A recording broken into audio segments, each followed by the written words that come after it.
Orang soleh meninggal, kata Nabi, ruhnya akan mengalir keluar daripada badannya dengan mudah, seperti mana mudahnya air yang keluar meninggalkan bekasnya. Orang soleh ni pasal apa ruh dia senang keluar? Kerana ruh itu sudah lama merindui Allah, kerana ruh itu sudah lama merindui Rasulullah. Ni orang soleh. Kemudian hamba Allah ni, hak soleh ni, malaikat pun mula tarik ruh dia. Waktu tu dia pun tahu nilah mati. Senyum tak dia? Senyum. Pasal apa? Seronok nak jumpa Nabi SAW. Ketika ruh sampai di halqum, ketika itulah dia akan melihat dua alam serentak. Yang pertama ialah alam dunia, hak dia ada dalam bilik tu. Alam kedua yang dia akan tengok buat pertama kalinya, alam ghaib yang menguji keimanan kita. Itulah hari pertama kita akan melihat makhluk ghaib, iaitulah malakul maut. Bila kali pertama dia pandang malaikat maut, seandainya wajah malaikat maut ketika itu adalah seperti rembulan yang terang benderang, datang dengan wajah yang berseri-seri, maka ketahuilah sesungguhnya dia mati dalam keadaan husnul khatimah. Alhamdulillah. Tuan-tuan, siapa yang mati husnul khatimah, dia boleh lega dah. Sayyidina Uthman kata, alam barzakh ini adalah penentu. Sesiapa yang baik mati barzakhnya, maka mudahlah selepas alam-alam yang lainnya. Dan kata Sayyidina Uthman, sesiapa yang buruk barzakhnya, maka susahlah alam-alam yang selepas itu.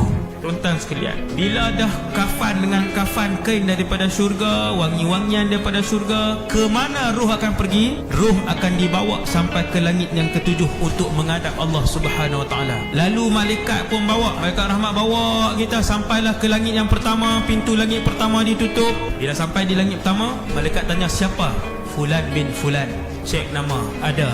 Dibuka pintu langit. Lalu diseru lelaki ruh yang baik ini dengan satu nama yang paling mulia di atas muka bumi Allah. Lalu tersebarlah bau wangi lelaki ini. Seluruh penduduk langit bau.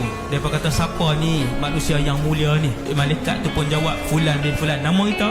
Naik langit apa semua, sampai langit 7. Allah Subhanahu Wa Taala puji dia.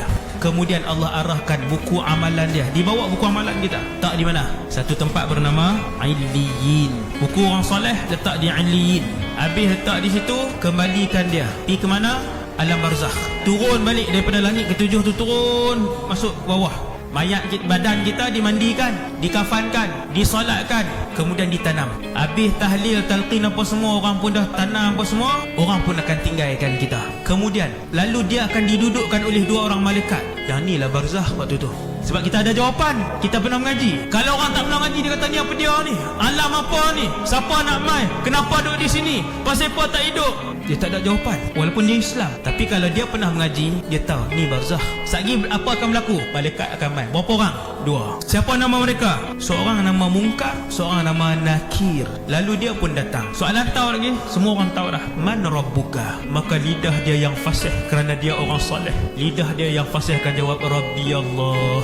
Malaikat seri muka. Malaikat tanya, ma dinuka? Lidah orang soleh yang fasih tadi akan jawab, diniyal Islam. Agama aku Islam. Siapa Nabi kamu?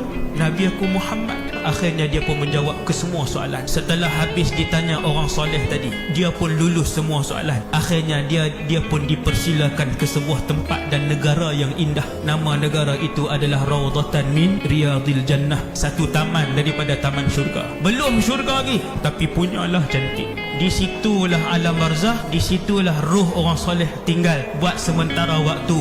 Mereka berjalan, mereka berseronok, maka boleh tengok dah kawasan dan tempat yang indah. Rehat dah. Apabila ruh dia dibawa ke situ, ruh lain pakat mai. Semua pakat mai ni, pakat mai rumun dia, pakat mai tanya, wahai Fulan, ni duduk mana tahu, nampak macam mana?